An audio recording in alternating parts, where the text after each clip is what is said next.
அம்மா வந்து ரொம்ப நேரம் ஆச்சாமா? என்ன ஊருக்கு அனுப்பிச்சியா இல்ல தொலைஞ்சி நாசமா போட்டுன்னு அனுப்பிச்சியா? அம்மா இல்லம்மா. ஏண்டா வயசான ஆத்தாளும் வயசுக்கு வந்த தங்கச்சியும் தெருவுல அனாதையா ராத்திரி பூரா கிடக்கும். எங்க போய் கூத்தடிச்சிட்டு வரீங்க? இது என்ன குடும்பமா இல்ல கூத்தாடி மடமா? வாங்கம்மா வீட்டுக்குள்ள போலாம். ஏண்டா எதுக்குடா வீட்டுக்குள்ள போய் பேசணும்? வாசல்ல இருந்து பேசினா என்ன அசிங்கமா? இதே வாசல்ல வெடிய வெடிய நானும் உன் தங்கச்சி உக்காந்து கிடந்தோமே பிச்சைக்காரங்க மாதிரி. அது அசிங்கம் இல்ல. அப்ப இல்லாம இப்ப மட்டும் என்னடா அவமானம்? இல்லம்மா நாங்க வேற எங்கேயும் போல. சரோ வீட்டுக்கு போயிட்டு அப்படியே குலதெய்வம் கோயிலுக்கு போயிட்டு வந்தோம். ரொம்ப சந்தோஷம் கண்ணு. அப்படித்தான் சம்பந்திகளோட சந்தோஷமா இருக்கணும். ஏ கிழவி நீ சும்மா இருக்க மாட்ட?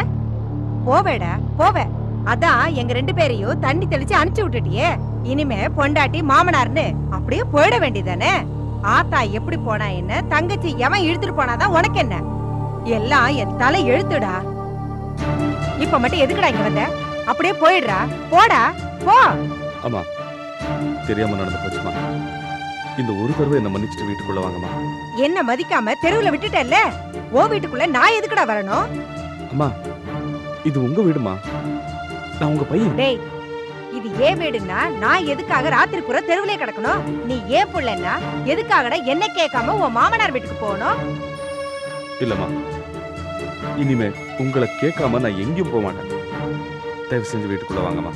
ராசம் உன் புள்ள எவ்வளவு அன்பா கூப்பிடுறான் பாரு. தப்பு உண்மையிலே இருக்குமா? அந்த பாவி காலையில கொண்டாந்து விடுறதுக்கு பதிலா அர்த்த சாமத்துல கொண்டாந்து விட்டுட்டு போயிட்டான். இந்த பாரு நம்மள அக்கம் பக்கம் எத்தனை சனங்க கூப்பிட்டாங்க. நீ தான் வரமாட்டேன்னு வீம்பு பிடிச்சு போய் உட்கார்ந்துருந்த. இப்போ ஒன்றும் கெட்டு போயிடல, நம்ம வீட்டுக்கு போலாம். வா, உன் புள்ள கூப்பிடுறான்ல, வாமா. ஏ கிழவி நீ சொன்னதுக்காக நான் வரமாட்டேன். அதான் எனக்கு தெரியுமே. என் மகன் சொன்னதுக்காக மட்டும்தான் உள்ள வருவேன். அப்படியா? நீ வந்தாலே போதும். எந்திரி எந்திரி. என்ன மரம் மாதிரி நின்று இருக்க? கதவு தர.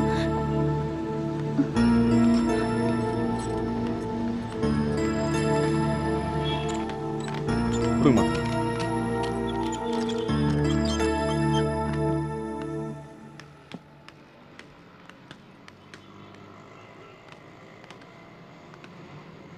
சரோ அம்மா டயர்டா இருப்பாங்க, காஃபி போட்டு கொண்டு வா. சரிங்க. அவ கையால போடுறதுன்னா எனக்கு ஒண்ணு தேவையில்லை.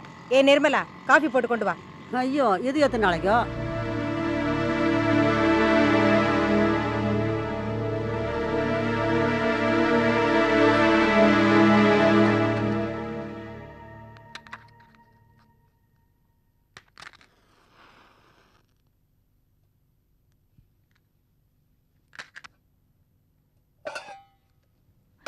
நான் காஃபி போடுறேன். நானே போட்டுக்கிறேன், நீங்க போங்க. நிர்மலா, அத்தை வயசானவங்க, ஏதோ கோவத்துல இப்படிலாம் நடந்துக்கிறாங்க.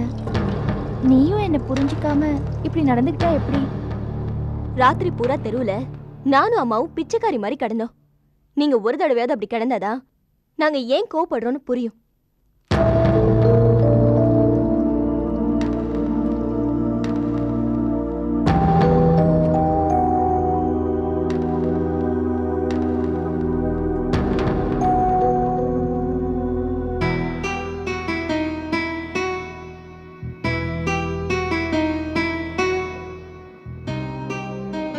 சரோ அம்மா ரொம்ப மனசு நொந்து போய் வருத்தத்தில் இருக்காங்க. அவங்க கோவத்தில் முன்ன பின்ன ஏதாவது பேசினாலும் நீ எதிர்த்தெல்லாம் பேசாத. சரி நான் கொஞ்சம் வெளில போயிட்டு வந்துடுறேன்.